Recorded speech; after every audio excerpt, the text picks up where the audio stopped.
Vamos para o segundo item. Ligação metálica.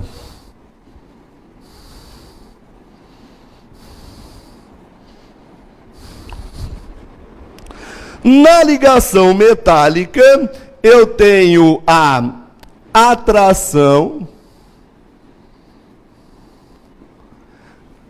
entre cátions e elétrons livres. Vamos lembrar que a ligação metálica é aquela que une átomos de metal, né? Então você tem aqui, por exemplo,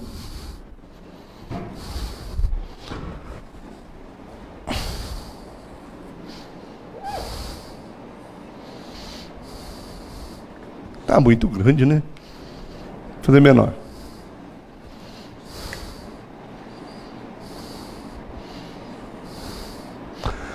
Eu tenho aqui um pedaço de um metal, né? A nossa querida e adorada barra de zinco, que você vai usar muito para pilha de Daniel, lá nas aulas de pilha. A pilha usa barras de cobre e zinco.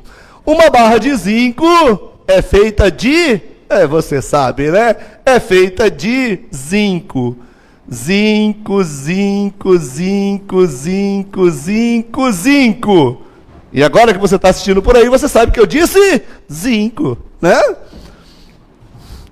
O zinco é um metal, e todo metal tem tendência a... Muito bem. Todo metal tem tendência a perder elétrons.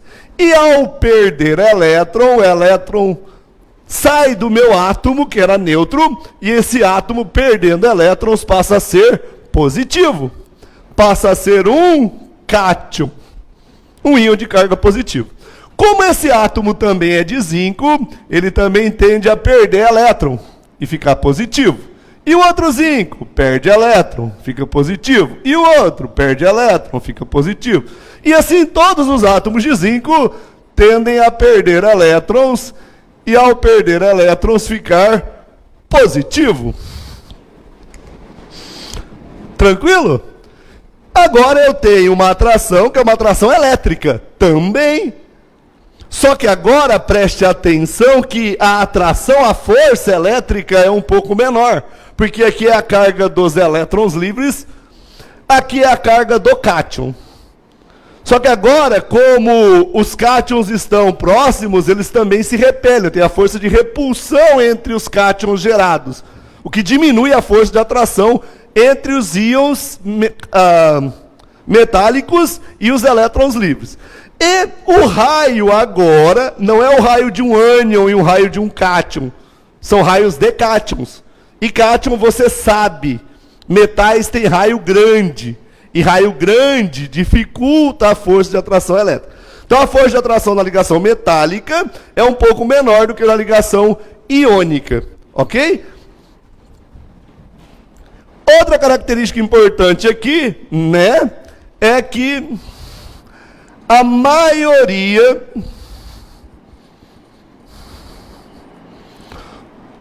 dos metais é sólida a temperatura ambiente.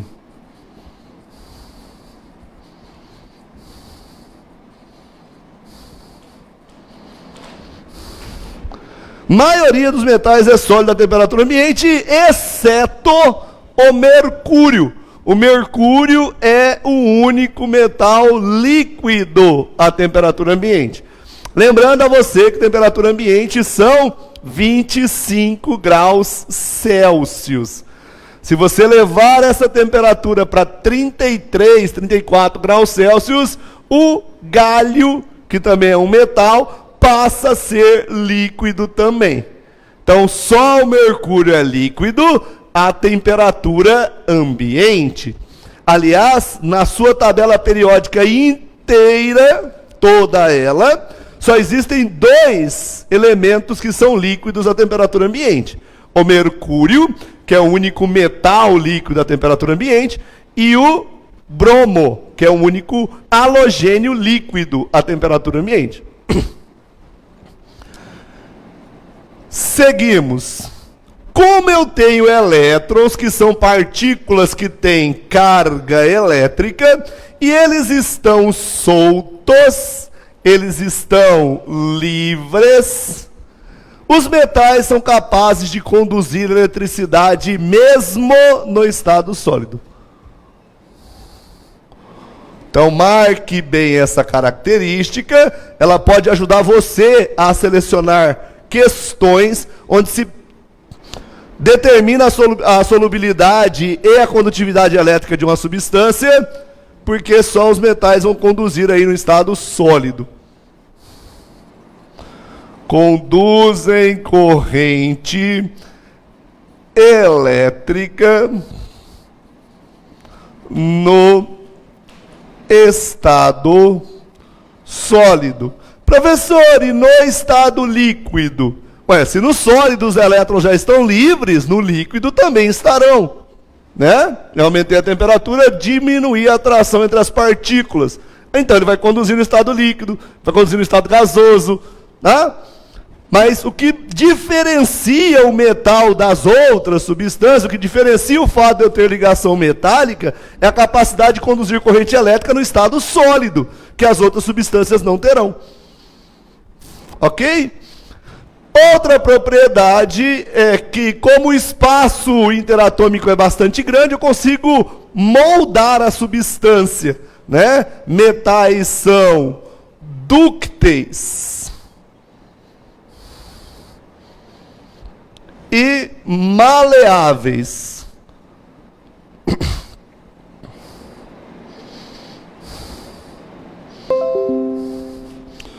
Dúctil, possibilidade de formar dutos, tubos, fios, né? Formação de fios. Quanto mais dúctil é um metal, mais fino é o fio que eu consigo fazer a partir deste metal.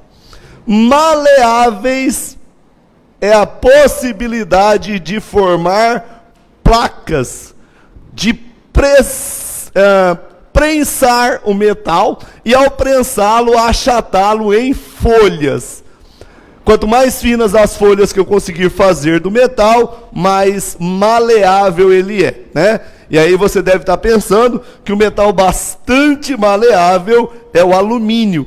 Já que dá para fazer papel alumínio, que é uma placa bem fina de alumínio. Só que o mais maleável e o mais dúctil e o melhor condutor de corrente elétrica é o ouro.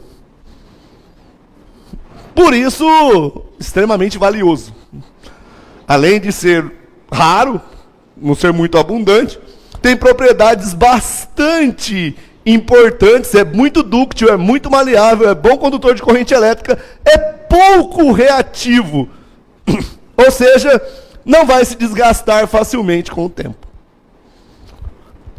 Ok? Antes de eu passar para os compostos covalentes, eu vou dar uma olhada ali, ver se tem alguma dúvida já pairando no ar.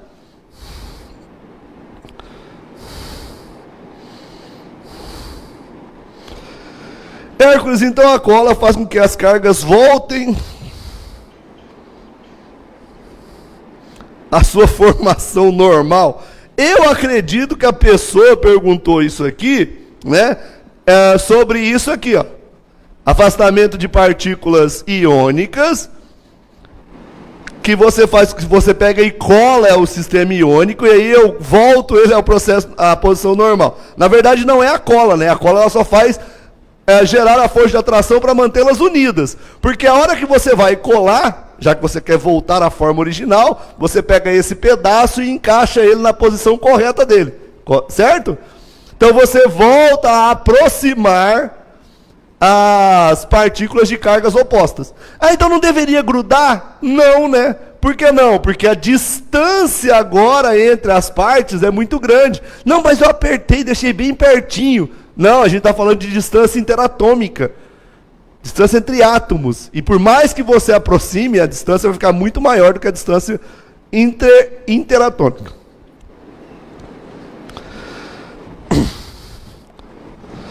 Hércules, o que significa dizer que o metal é diamagnético? Obrigado aí pela pergunta, muito boa. Metais podem ser ferromagnéticos, metais podem ser paramagnéticos ou metais podem ser diamagnéticos. Isso depende do número de orbitais incompletos que o seu metal possua. Tá? Por exemplo, o ferro, distribuição 1s2, 2s2, 2p6, 3s2, 3p6, 4s2 e 3d6. Aqui, esse subnível está completo, ele se completa com 2, esse está completo com 2, esse está completo com 6, esse completo com 2, esse completo com 6, esse completo com 2. Este não está completo. Lembra, o subnível P comporta 10 elétrons. E por comportar 10 elétrons, ele é formado de 5 orbitais. Nos 5 orbitais, eu devo colocar um total de 6 elétrons. Aí eu coloco, né? Princípio da exclusão de Pauli. Cada orbital cabe no máximo 2 elétrons de spins opostos. Regra de Undi. Um de cada vez.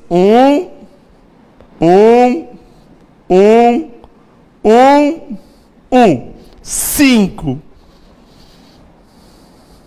2, 6.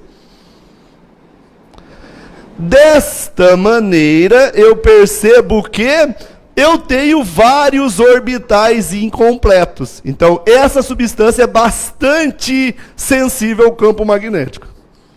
Faz igual o Bolsonaro, não. Faz assim. Aí. Eu já vi isso pezinho assim, pezinho assim. Eu vi isso no ensino médio também. Você viu também? Aí vai então, meu parça. É legal. Legal. Regra de Undi. Muito fácil. Regra de Undi. Um de cada vez. Aprendeu comigo agora. Você tá bem? Tem que equilibrar aqui, não tem? Né, na verdade eu tenho que colocar 6. Aí eu coloquei 1, por isso que é regra de Undi, é um de cada vez, um em cada primeiro, e só depois eu coloco o segundo. Aí eu pus o segundo, completei 6, nesse caso 6.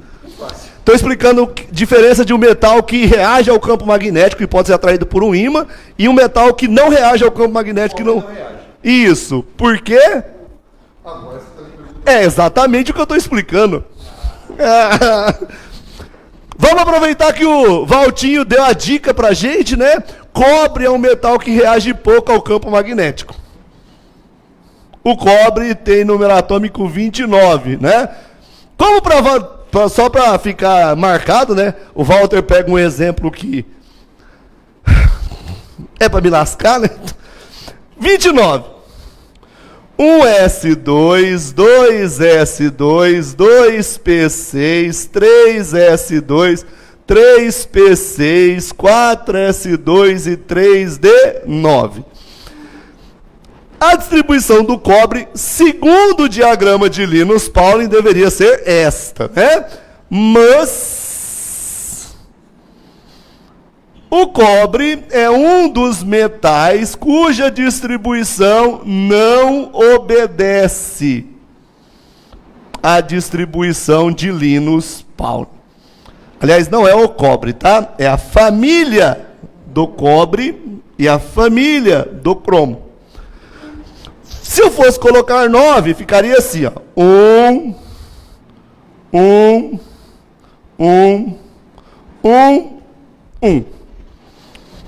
2, 2, 2. 2 para dar 9. Só que acontece que esta configuração é uma configuração de energia diferenciada muito alta. Então, o que acontece? Para diminuir essa diferenciação de energia, um dos elétrons do 4s passa para cá, ó. Aí a distribuição correta do cobre, 4s1 e 3d10. Com isso, o cobre fica com um elétron de valência e um elétron transitando.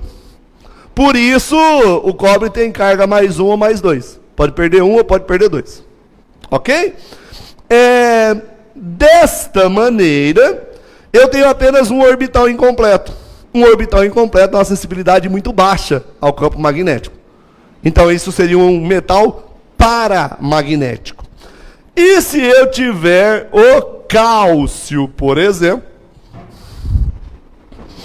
vamos pensar aqui no cálcio, número atômico 20, 1s2, 2s2, 2p6, 3s2, 3p6 e 4s2, subnível completo, subnível completo, subnível completo, subnível completo, subnível completo, subnível completo, não tem elétrons desemparelhados, não tenho nenhum orbital incompleto, não tem sensibilidade ao campo magnético, é um metal diamagnético. Espero ter esclarecido a você que me perguntou. Qualquer dúvida, manda aí. Na ligação metálica vai ser um metal com o subnúcleo D completo e outro com o Na ligação metálica vai ser um metal com o subnível D completo e outro com o subnível D incompleto? Não. Na ligação metálica pode ser qualquer metal. Eu posso ter sódio. Sódio termina a distribuição em S. S1. Aí fica sódio, sódio, sódio, sódio, sódio, sódio. Só sódio. É sódio metálico. É sódio puro. Pode ser ferro, onde o subnível D está incompleto. Ferro, ferro, ferro, ferro, ferro, ferro, ferro, ferro, ferro. Só ferro. Não precisa ser um completo ou incompleto. Pode ser, mas não precisa. Pode ser qualquer metal. E se eu tiver átomos do mesmo metal, eu tenho um metal puro. Igual nesse caso, zinco, zinco, zinco, zinco, zinco, zinco. Eu tenho zinco puro, zinco metálico. Se eu tivesse ferro, ferro, ferro, ferro, ferro, ferro, eu teria ferro puro, ferro metálico. Se eu tivesse ferro, aí eu tive... Não, esquece. Se eu tivesse chumbo, estanho, chumbo, estanho, chumbo, estanho, eu teria solda eletrônica. Se eu tivesse ouro, ouro, ouro, prata, prata, cobre. Se eu tivesse ouro, prata e cobre, eu teria ouro 18 quilates, uma liga metálica. E boa tarde para você também. Valeu, Hércules, estamos juntos. Explica de novo, por favor, paramagnetismo e diamagnetismo. Explico, meu querido. Ou minha querida. Explico, minha querida. Vou escrever, para ficar mais fácil de você entender, né? Vai que você não acompanhou. Primeiro, existem os ferromagnéticos. Ferromagnéticos têm alta, elevada atração por campo magnético. É muito influenciado por um campo magnético. Muitos orbitais incompletos. Ou seja, muitos orbitais com um elétron sozinho, vários elétrons desemparelhados, sem o seu par, desemparelhados. Paramagnéticos. Prefixo para significa pouco, tá? Pouco magnéticos, paramagnéticos. Igual parafina. Parafina é sinônimo de alcano, hidrocarboneto de pouca afinidade, de pouca reatividade. Por isso, parafins. Parafins, pouca afinidade. Paramagnético, pouco magnético.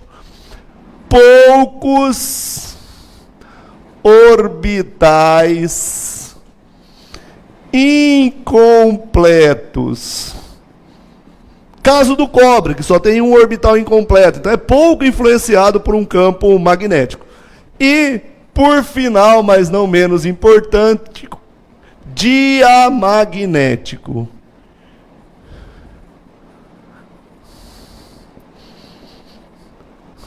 Os diamagnéticos não são influenciados pelo campo magnético, não tem atração magnética. Todos os orbitais completos.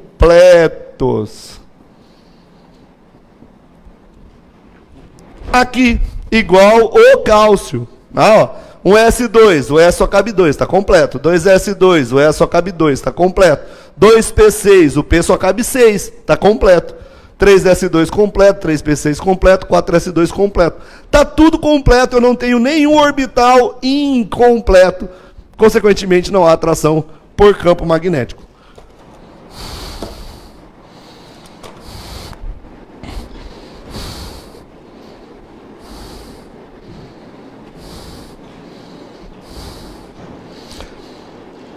A pessoa corrigiu aqui que era subnível, espero que tenha entendido. Agradeço. Muito bom. Se não entendeu o que eu expliquei pela segunda vez de paramagnetismo e diamagnetismo, por favor, mande de volta. Eu explico novamente. Se foi tudo certinho. Tamo junto. Vou apagar a lousa para a gente poder trabalhar com ligação covalente.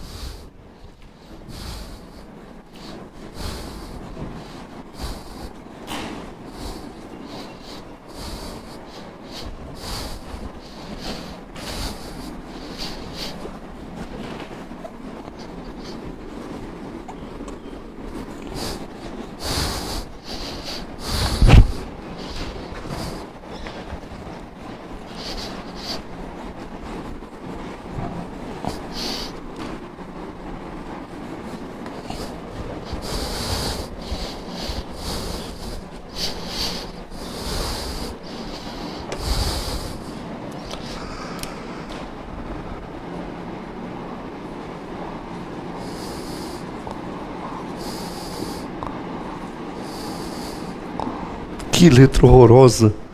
Jesus.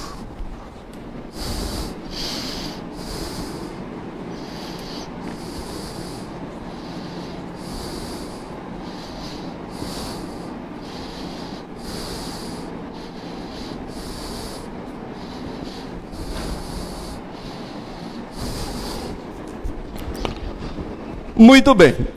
Vamos falar um pouquinho sobre ligação covalente e a sua influência nas características físicas do meu composto molecular.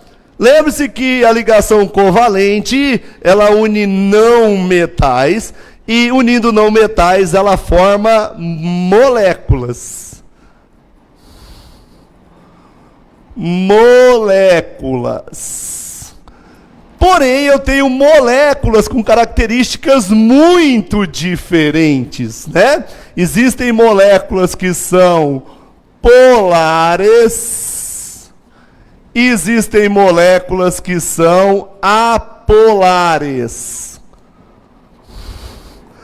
Moléculas apolares têm atrações por, muito bom, forças de Van der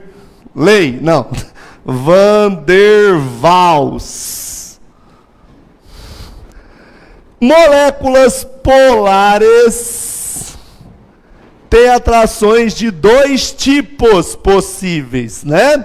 Pode ter atração por pontes de hidrogênio,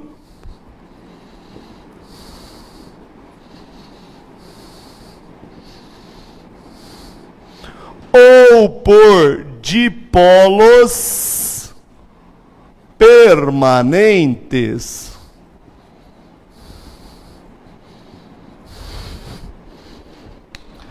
E numa molécula polar, eu só terei pontes de hidrogênio se eu tiver hidrogênio ligado a flúor, oxigênio ou nitrogênio. E daqui para cá, eu tenho uma ordem decrescente de força.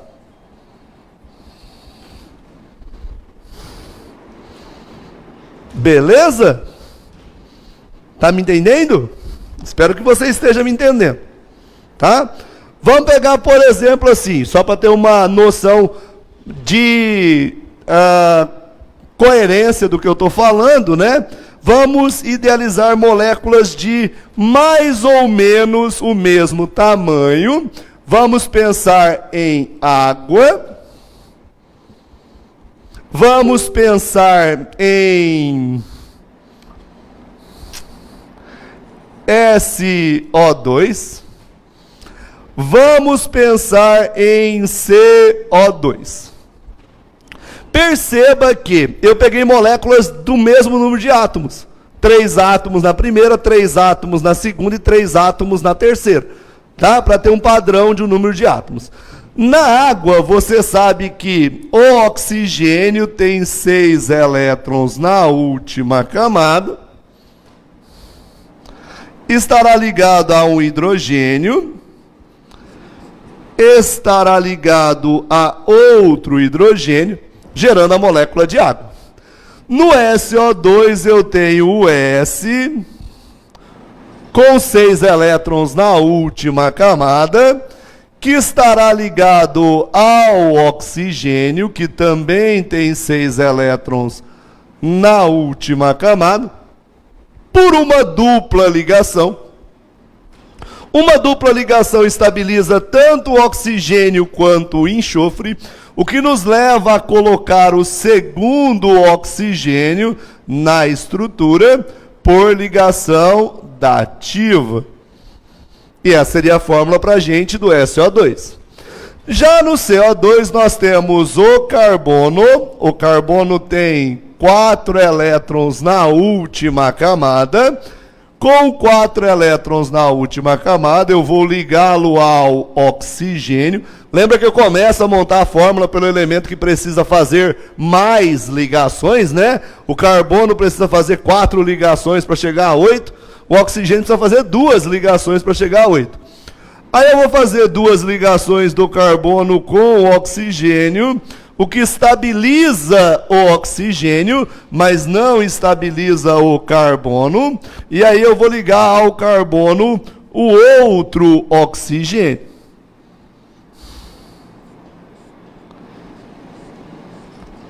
Duas ligações, e aí eu estabilizo todo mundo.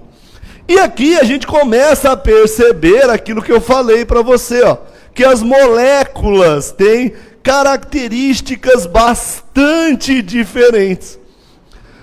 A molécula de água tem ligações entre átomos diferentes, ela tem ligações polares.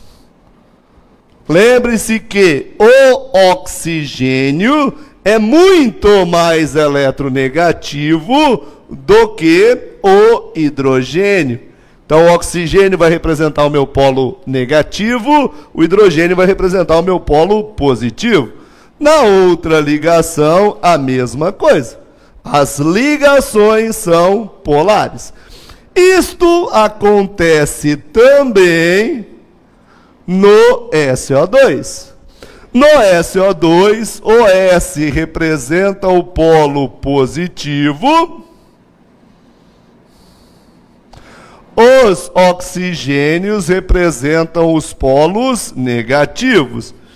E as ligações, não estou analisando a molécula ainda, estou analisando a ligação. A ligação é isso aqui, ó. Essa união de elétrons entre 2 átomos. E se os átomos são diferentes, a ligação é polar, alguém é mais eletronegativo, tá? O oxigênio aqui no caso é o elemento mais eletronegativo, eu terei ligações polares. No CO2 também, o oxigênio é mais eletronegativo que o carbono, então o oxigênio vai ser negativo, o carbono vai ser positivo. Oxigênio negativo, carbono positivo, o que indica que as ligações no CO2 também são ligações polares. Então, desta maneira, eu percebo que no oxigênio da água sobram elétrons. Quando eu tenho uma molécula de 3 átomos que sobram elétrons no elemento central, a geometria é angular. Os vetores não estão opostos, a geometria é angular, eles formam um ângulo entre si, que no caso da água, esse ângulo é próximo a 107 graus, né? No SO2, eu também tenho elétrons sobrando no elemento central, molécula de 3 átomos que sobra elétrons no elemento central, a geometria é angular. Este ângulo pro SO2 é próximo de 90, os 92, 93 graus. Para o CO2, não sobra elétrons no elemento central, a molécula de CO2 é uma molécula linear. E aí a gente já começa a perceber diferenças. Enquanto o CO2 é linear, o SO2 e a água são angulares. Por sobrarem elétrons no elemento central, a água forma moléculas polares. Lembra por que a molécula de água é polar? Lembra, né? Professor, porque sobra elétrons no elemento central. Não, eu falei para você que isso é um macete. Não é para você usar isso como argumento. Você vai dizer que a molécula é polar porque o seu momento dipolar resultante é diferente de zero. Ou seja, a soma dos vetores de ligação... mas eu não somei. Disfarça. Não fala isso para ninguém não importa. Sobrou elétrons, a soma dos vetores devido à molécula ser angular não vai dar zero. E como não vai dar zero, a molécula é polar. Você finge que você sabe tudo isso e escreve lá. A molécula é polar porque seu momento dipolar resultante, μr, é diferente de zero. Viu? Ficou top. No caso do SO2, também, sobra elétrons no enxofre, ligações polares, sobrou elétrons, a soma dos vetores não vai dar zero. Eu terei uma molécula polar.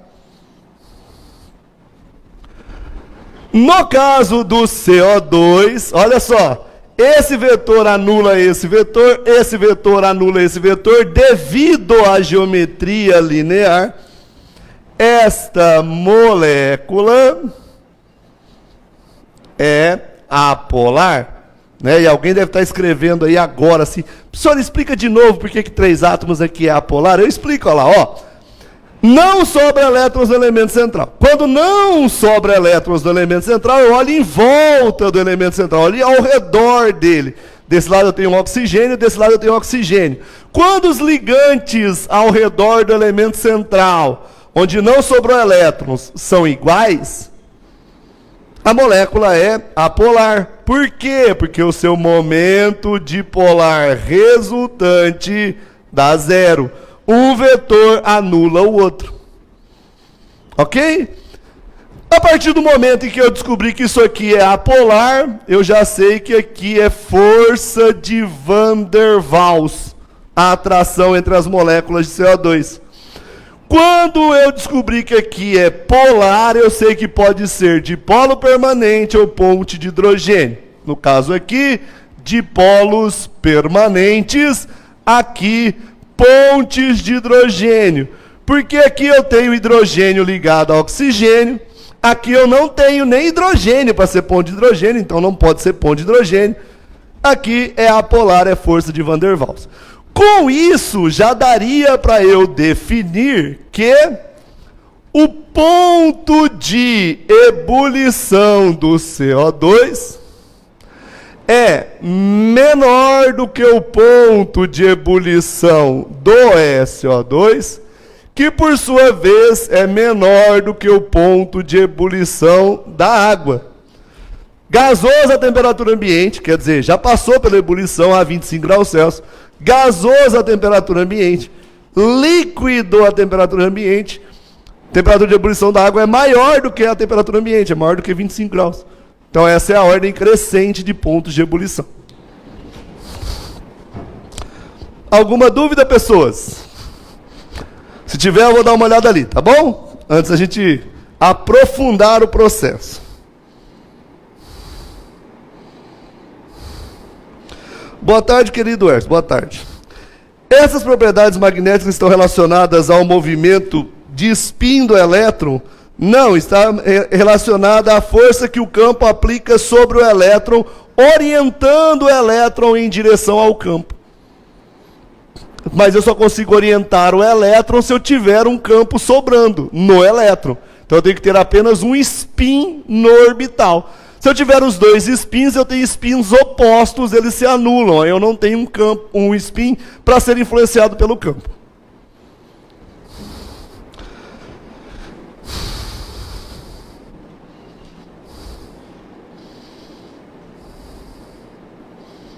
No finzinho eu faço pedir para eu fazer sobre o ferro novamente. Eu faço sobre o ferro novamente. Tá bom? Se alguém tiver dúvida aqui, pergunta, por favor, que eu vou responder daqui agora. Depois eu faço do ferro e respondo para a pessoa aqui. Muito bem. Quando eu trabalho com moléculas de mesmo tamanho, a comparação é bastante simples. Quando eu começo a trabalhar com moléculas de tamanhos diferentes, essas características começam a ficar um pouco mais intrincadas, ficam mais difíceis de serem percebidas, tá? Então o examinador, normalmente, ele pega moléculas de tamanhos semelhantes ou de características bem próximas, para você poder deduzir, comparar as características de cada um. Mas ele pode pegar moléculas bastante diferentes também. Por exemplo, vamos supor que eu tenha isto aqui.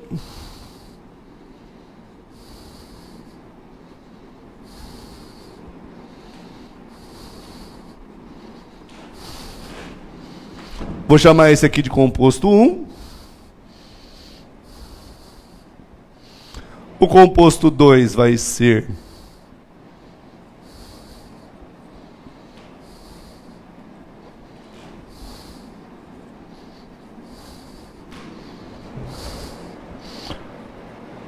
o composto 3 será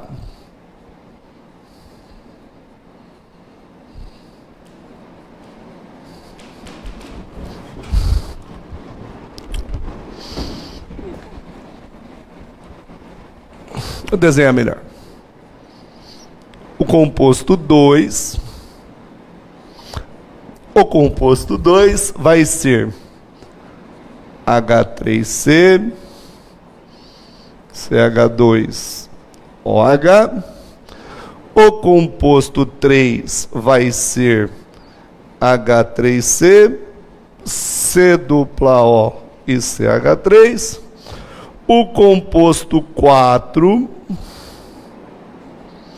vai ser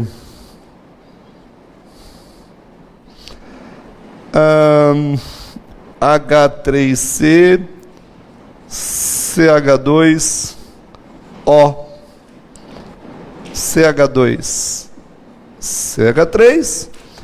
O composto 5 vai ser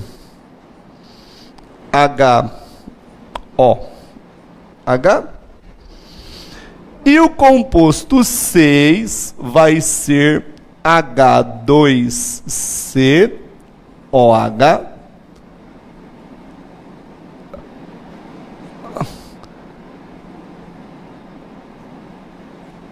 CH2OH.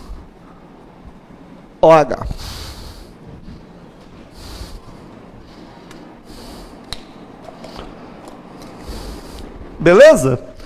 Muito bem. Então, vamos caracterizar os compostos e com base nessa caracterização, vamos fazer minúcias sobre as suas propriedades físicas. O primeiro composto tem um total de 4 carbonos. 4 carbonos but, ligações simples entre os carbonos an, hidrocarboneto O é o butano.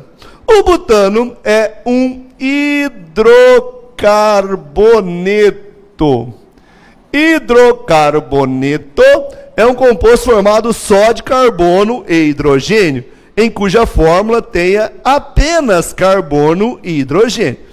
Todo hidrocarboneto é apolar. Apolar. E, sendo apolar, a atração entre suas moléculas se dá por forças de Van der Waals. Ok? Beleza? Muito bem. Aqui eu tenho álcool etílico ou etanol. 2 carbonos et, ligação simples an, álcool ol. Etanol ou álcool etílico.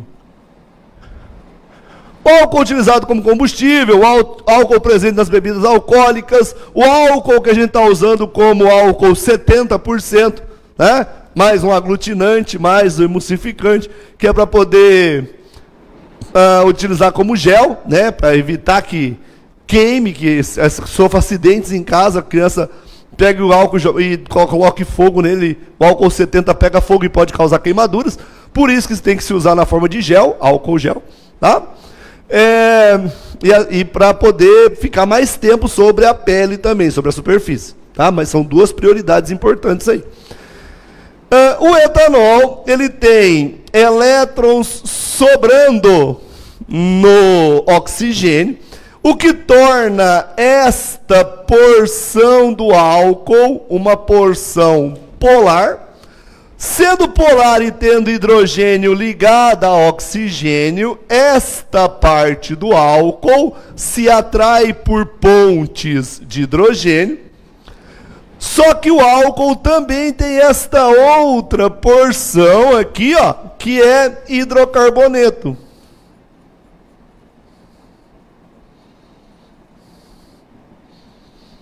Se é hidrocarboneto, esta porção aqui, ó, é apolar. E esta porção apresenta atrações por força de Van der Waals. Então, na mesma molécula, eu tenho atrações diferentes, só que uma delas prevalece. O que prevalece? Ponte de hidrogênio ou força de Van der Waals? A mais forte. Quem é mais forte? A ponte de hidrogênio. Porque a minha cadeia carbônica é pequena. Se eu for aumentando o número de carbonos, a minha molécula vai se tornando cada vez mais apolar. Quanto mais carbonos eu coloco no meu composto, mais hidrocarboneto ele se torna, mais apolar ele fica. E aumenta o número de dipolos induzidos, aumenta o número de atrações por força de Van der Waals, ela pode se tornar prioritária em relação às pontes de hidrogênio. Então esta relação que eu falei para você que pode ser complicada. Perceber que a parte apolar pode superar a parte polar dependendo do tamanho desta cadeia. Ok? Aqui nós temos propanona. Propanona, 3 carbonos prop, ligação simples an, cetona ona, propanona, né? Pertence à função das cetonas, embora seja conhecida como acetona, que é um erro, né? Não cetona, mas ela é a primeira das cetonas, né? É uma cetona. O C-O indica um ponto de grande polaridade na minha estrutura. A molécula da propanona é uma molécula polar. Porém, os seus hidrogênios estão ligados a carbono. Não estão ligados a oxigênio. Então, não tenho ligação hidrogênio-oxigênio. Não tem ligação hidrogênio-flúor. Não tem hidrogênio com nitrogênio. Então, não pode ser ponte de hidrogênio. É dipolo permanente. Qualquer dúvida, pergunta, tá bom? Aqui eu tenho oxigênio e sobram elétrons no oxigênio, o que indica que o oxigênio vai ser o polo negativo da minha estrutura. Eu vou ter um vetor momento dipolar voltado para o oxigênio, e como ela é angular, não vai estar neutralizando um ao outro. Tá? Isso é éter etílico, ou, segundo o seu nome oficial, etoxietano. Professor, eu não lembro desse negócio de nome. Calma, fica tranquilo. A gente vai ter aula sobre nomenclatura orgânica em breve. A gente vai começar a química orgânica, a nossa revisão ainda. Tá bom? Se você entende, beleza. Se você não entende, não tem problema. O importante é você saber analisar as estruturas para perceber as forças de atração intermoleculares. O oxigênio tem pares de elétrons sobrando, representa uma molécula polar. Sendo uma molécula polar, eu olho onde estão ligados os hidrogênios. Os hidrogênios estão ligados ao carbono, não estão ligados ao oxigênio. Então é dipolos permanentes. Professor, aqui eu também tenho aquela parte de hidrocarboneto? Tem. Então eu também tenho forças de Van der Waals? Tenho. Só que como a cadeia é pequena, ainda prevalece os dipolos permanentes. Ok? A água a gente já viu ali, né? Ó, detalhou bastante a água, né? A água é polar e tem pontes de hidrogênio, né? Aqui eu tenho um diol, ou um diálcool, ou um glicol. O etanodiol ou etilenoglicol. Etanodiol ou etilenoglicol, que é usado como agente crioscópico para evitar que a água do radiador congele quando você leva o carro para um ambiente muito frio. Você vai subir os Andes lá de carro, tem que colocar etilenglicol na água do radiador para ela não congelar e você perder o carro, porque congelou a água, ela não refrigera. Ok?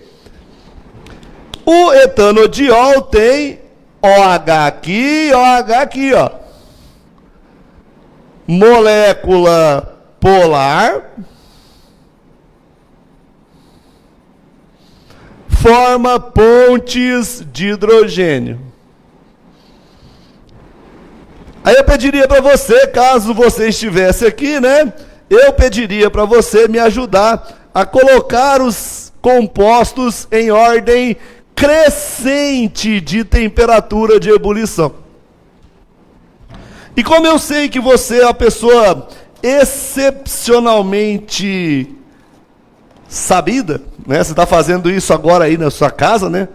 Você está aí tentando colocá-las em ordem para me ajudar, né? Para passar uma colinha para mim aqui. Estou aguardando. 2 minutos. Rapidinho. Não perca a oportunidade. Tenho muita fé em você. Então vamos colocar as substâncias em ordem crescente. crescente de solubilidade. Lembre-se que... Aliás, crescente... Ordem crescente de solubilidade, não. Vou colocar as substâncias em ordem crescente de temperaturas de ebulição. Pontos de ebulição. Crescente do menor para o maior. Então, quem teria o ponto de ebulição menor? A substância que só tem a força de atração menor. A mais fraca. Qual é a mais fraca? A mais fraca é a força de Van der Waals. Qual é a substância que só apresenta forças de Van der Waals? O hidrocarboneto, o butano. Então, o ponto de ebulição do 1 é o menor de todos eles.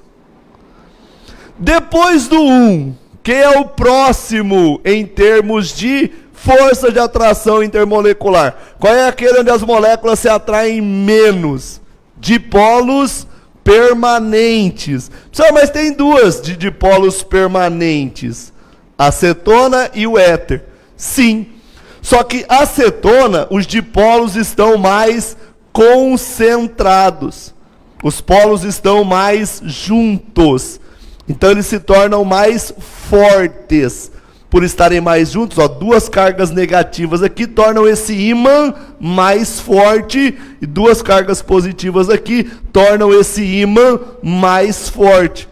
Então, quando as cargas estão concentradas, no caso dos aldeídos, no caso das cetonas, no caso dos ácidos carboxílicos, o ponto de ebulição é maior, elas se atraem mais. Então, o próximo ponto de ebulição aqui da sequência é o do éter, é o 4.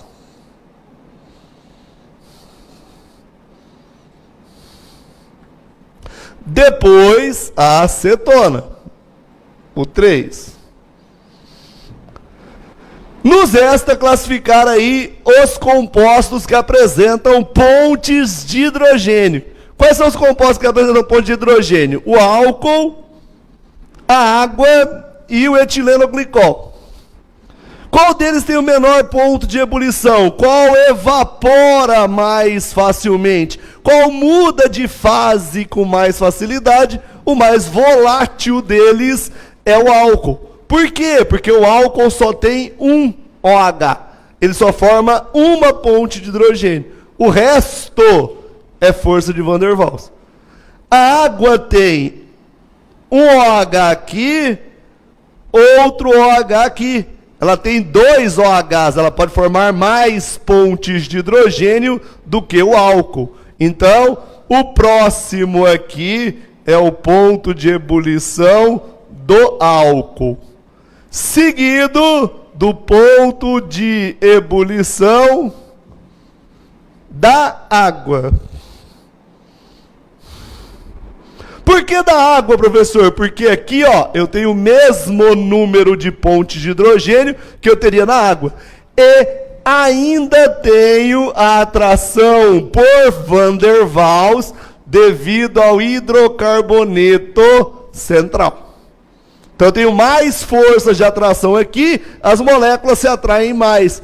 Consequentemente, o maior ponto de ebulição pertence ao etilenoglicol.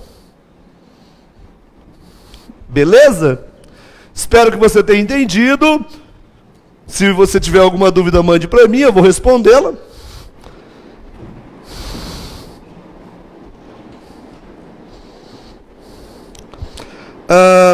Alguém me perguntou aqui, Hércules, ligações duplas alteram a polaridade do hidrocarboneto? Não. Hidrocarboneto é apolar.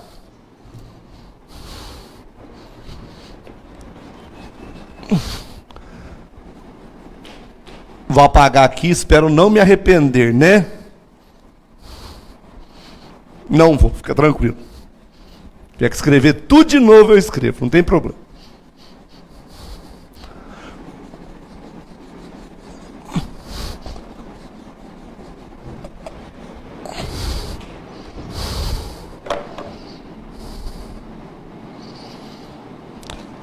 Para você que me perguntou sobre a dupla do hidrocarboneto, sua resposta, eu já te dei a resposta, é não. Tá? Não altera a polaridade. Porém, altera o ponto de ebulição. Por quê? Porque altera a geometria da molécula. Imagina que eu tivesse o butano, um hidrocarboneto só com ligações simples. Ele seria assim. Lembre-se que cada um dos carbonos representa um tetraedro regular, já que eles são carbonos saturados, eles só fazem ligações simples. Ok? Então, quando eu tenho uma molécula desta configuração, imagina que eu tenho isso, ó, uma molécula assim, aí eu vou ter outra molécula assim, aí eu vou ter outra molécula assim. A atração entre as moléculas permite que eu as aproxime, devido à sua geometria ser bastante semelhante. Ok? Agora, imagine que eu tivesse algo desse tipo, ó.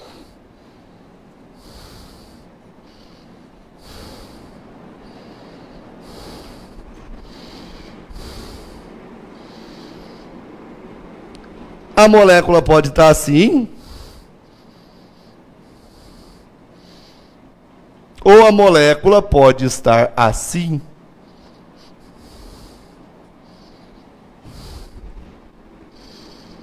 Tá vendo? Que você aprende mais pra frente, a gente vai rever, né? Você já aprendeu. Chama-se isomeria geométrica, forma cis e forma trans. Imagine agora que eu vá encaixar uma molécula assim e uma molécula assim. Tá vendo que fica mais difícil para eu aproximar as moléculas? A aproximação das moléculas fica dificultada, e se eu não consigo aproximar as moléculas, eu consigo afastá-las com mais facilidade? Então, anota aí, ó, presença de dupla ou de tripla ligação diminui o ponto de fusão, diminui o ponto de ebulição, porque dificulta a aproximação das moléculas. Não mudou a polaridade. A polaridade é a mesma, são apolares. Só que muda o ponto de fusão e o ponto de ebulição devido a essa diferença na capacidade de aproximar as moléculas. Ramificação também. Se você tiver dois hidrocarbonetos, um de cadeia normal e um de cadeia ramificada, de mesmo número de carbonos, a ramificação dificulta aproximar as moléculas. Consequentemente, diminui o ponto de fusão e o ponto de ebulição. Espero que tenha sido satisfatório. Hércules, qual seria a proporção para que o conjunto apolar sobressaia sobre o conjunto polar numa molécula? Depende bastante de quanto é a sua porção apolar e a sua porção polar, e quem é a sua porção polar. Por exemplo, a porção apolar de um álcool, ela começa a se sobressair sobre o grupo OH a partir de 6 carbonos. Então, a partir do hexanol, se o OH estiver na ponta da estrutura, eu começo a ter problemas de solubilidade, por exemplo. Eu começo a ter problemas para solubilização, e eu posso usar o hexanol para dissolver óleos, dissolver substâncias apolares, o que indica uma preponderância da parte apolar em relação à parte polar. Mas se for, por exemplo, um cloro, que também é um grupo polar preso na mesma cadeia, eu nem preciso disso tudo. 2 carbonos já é suficiente. Então depende de quem é o grupo polar e quem é o grupo apolar.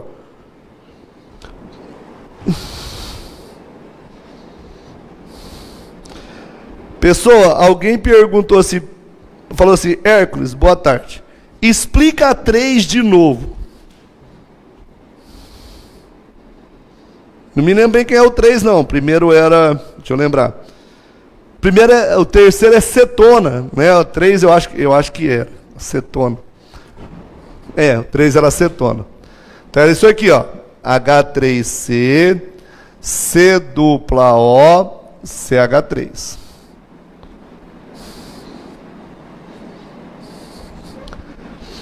Eu tenho essa ligação, é uma ligação carbono-oxigênio. O oxigênio ganha, o carbono perde.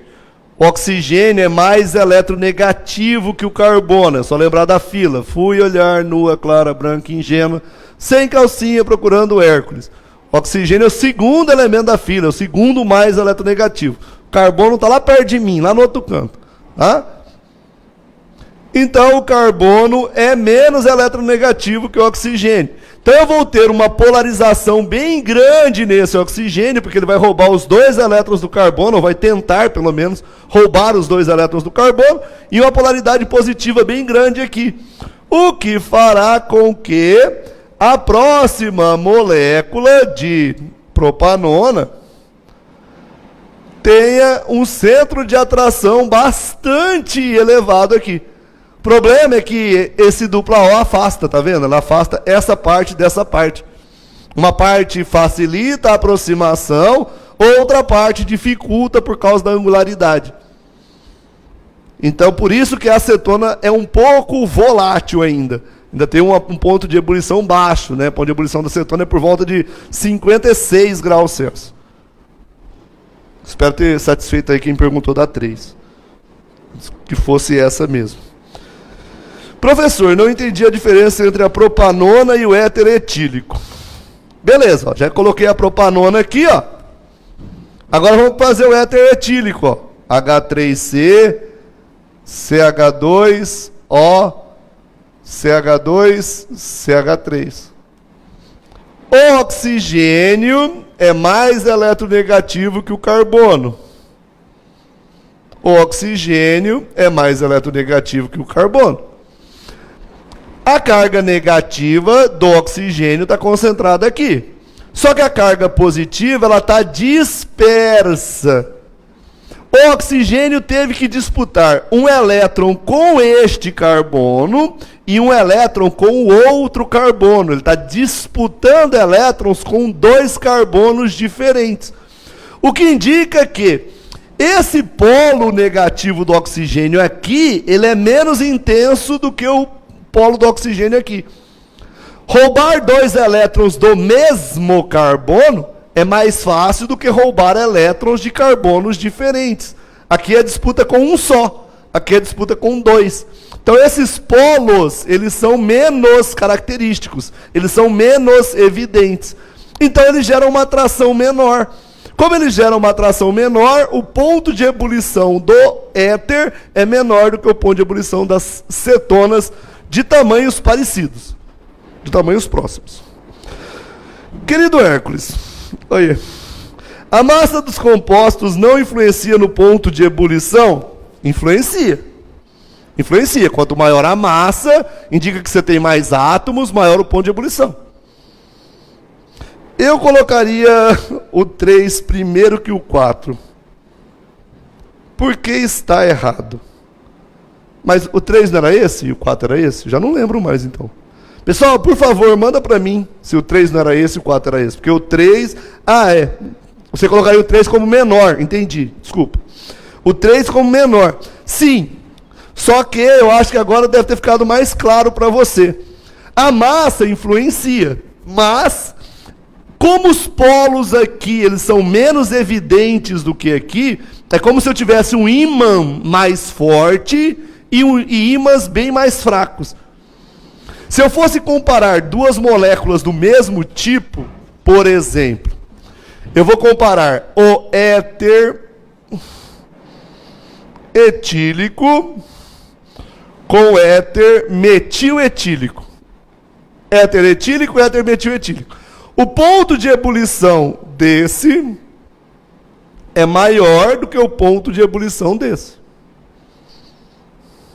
Vamos chamar aqui de 1 e de 2. O ponto de ebulição de 1 é maior do que o ponto de ebulição de 2. Comparando as mesmas forças. Poderia fazer isso para uma acetona. Se eu comparar a butanona e a butanona tem um ponto de ebulição maior. Porque tem uma massa maior. Beleza? Espero ter respondido aí. Se eu não respondi, manda de volta que eu respondo. Jovem Hércules, a partir de quantos carbonos a cadeia somatória foi? Essa eu respondi também. Esse acho que eu respondi e falei do álcool, né?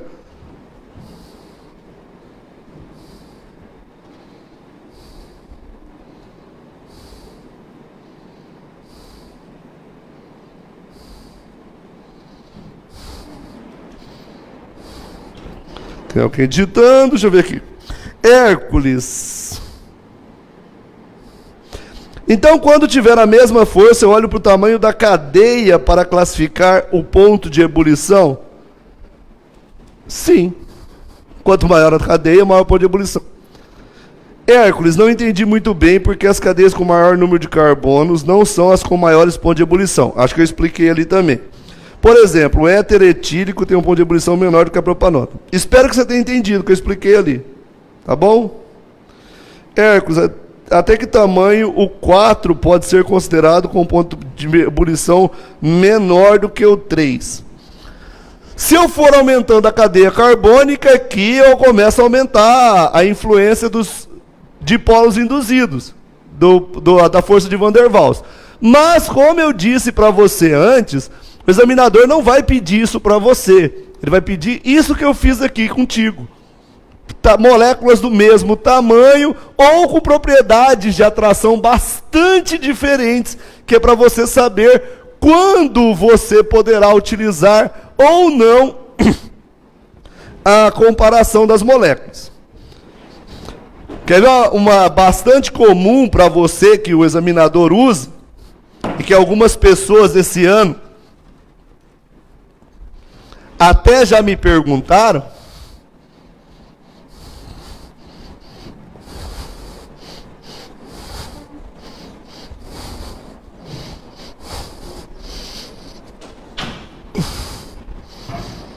Eu tenho, por exemplo, isso aqui, ó.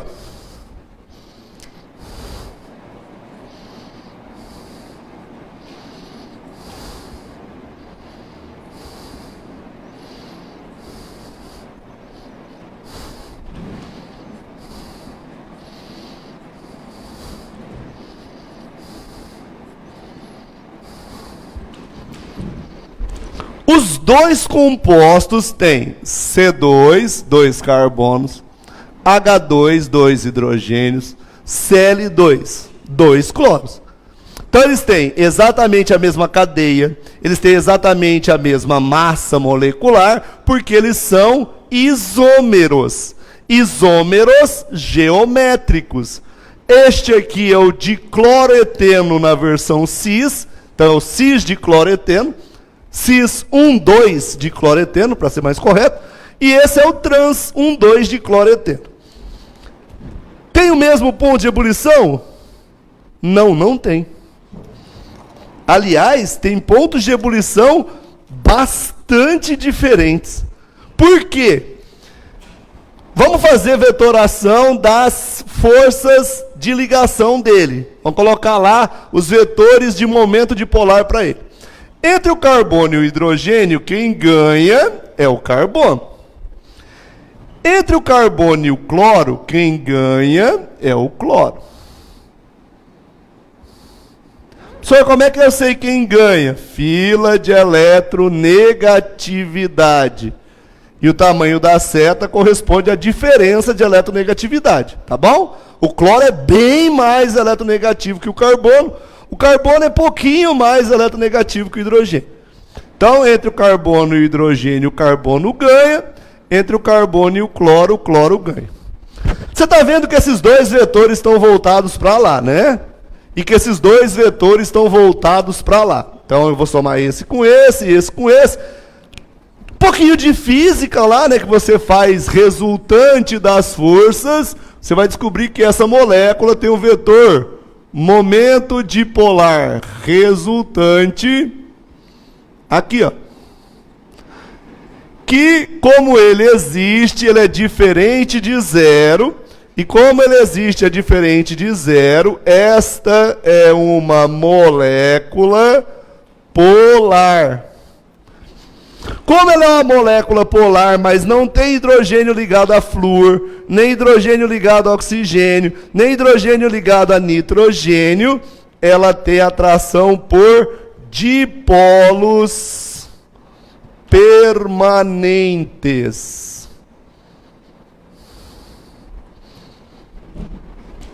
Vou fazer a mesma coisa para essa, ó. Entre o carbono e o cloro, quem ganha é o cloro. Vetor para cá. Entre o carbono e o cloro, quem ganha é o cloro. Vetor para lá. Entre o carbono e o hidrogênio, quem ganha é o carbono. Vetor para o carbono. Entre o carbono e o hidrogênio, quem ganha é o carbono. Vetor para o carbono. Você está vendo que esse vetor e esse vetor são opostos? E que esse vetor e esse vetor também são opostos? Vetores de mesma intensidade em direções opostas. Esta molécula aqui, ó, é uma molécula apolar. E se ela é apolar, a atração para ela é forças de Van der Waals. Então, pessoas, as regras servem como norte, como orientação. Não dá para você estipular um padrão, uma regra, um fundamento. Você tem que pensar sobre o sistema. Pensar mesmo, tá bom? Precisa de ajuda, eu tô aí.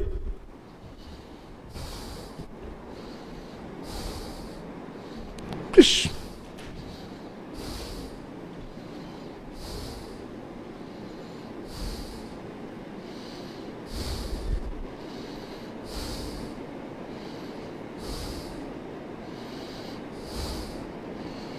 É o Atílio mandando obras literárias. Pronto.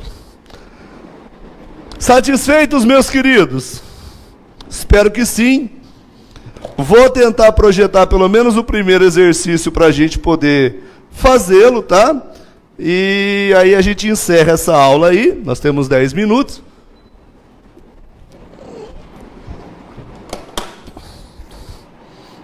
E eu crio um parâmetro para você poder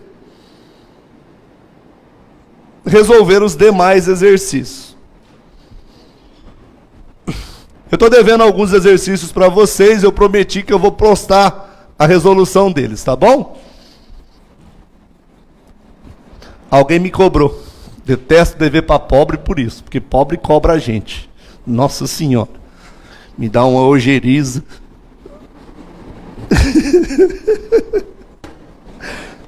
Gosto de ver para rico, que rico nem liga. Tá nem aí. É igual o gás nobre, nem liga.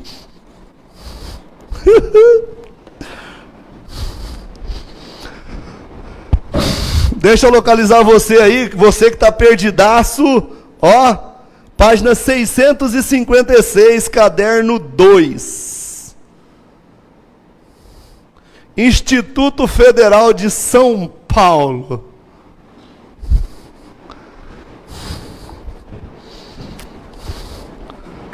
Conseguiu?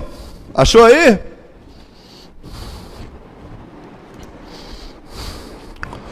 Muito bem. Se liga.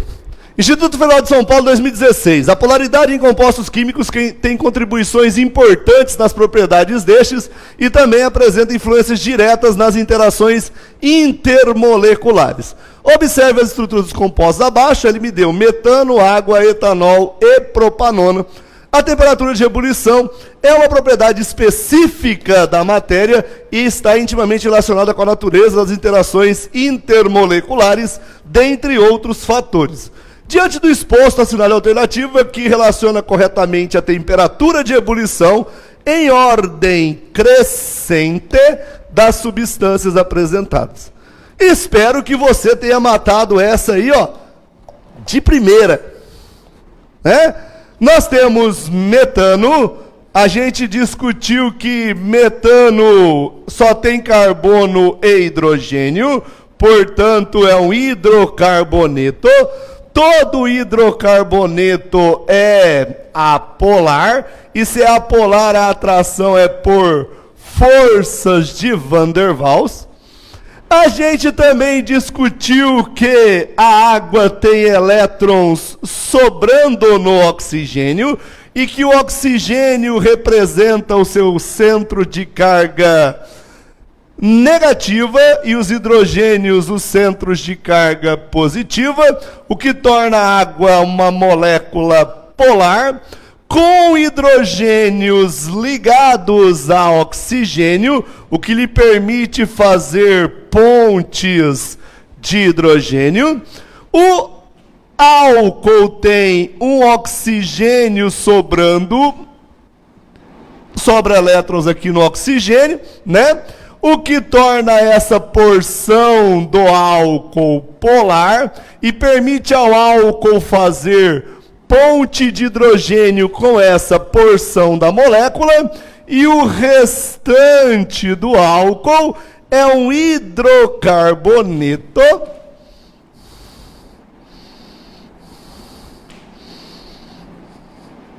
então faz uma ponte aqui, mas no restante faz forças de Van der Waals, né? Discutimos bastante sobre a acetona, que a acetona é uma molécula polar, polarizada devido à maior eletronegatividade do oxigênio. E como os hidrogênios estão ligados ao carbono e não ao flúor, nem oxigênio e nem nitrogênio, a atração aqui é por dipolos permanentes. A força menor que nós temos é a força de Van der Waals, portanto, em ordem crescente, da menor para a maior. Começamos pelo metano. Não serve, não serve. Depois da força de Van der Waals, a próxima força menor é um dipolo permanente, então a segunda resposta tem que ser propanona. Eliminamos esta também, não é a água. Ficamos aí entre ficamos entre nada, né? Porque aqui também não pode ser o etanol, é a propanona, sobrou apenas a alternativa A. Fizemos aí só análise para duas substâncias e já chegamos à resposta da questão. Espero que você tenha curtido a aula, mantenha-se em casa, saudável, feliz, empenhado, focado. Sabe que eu estou com muita saudade de vocês, a saudade é marcante, é verdadeira. Sinto muita falta de vocês aqui para questionar, para perguntar, para me desafiar, porque aluno gosta, né? Aluno gosta de desafiar o professor, fala assim, eu vou pegar ele vai ver. Uma coisa ele não vai saber, então, eu me preparo para isso. Me preparo para eu conseguir responder as questões de vocês. Não sei tudo, mas espero estar sendo satisfatório para vocês. Abraços de longe para vocês, meu coração perto. Até a próxima.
Tá valendo já. Deixa eu deixar aqui os garotos.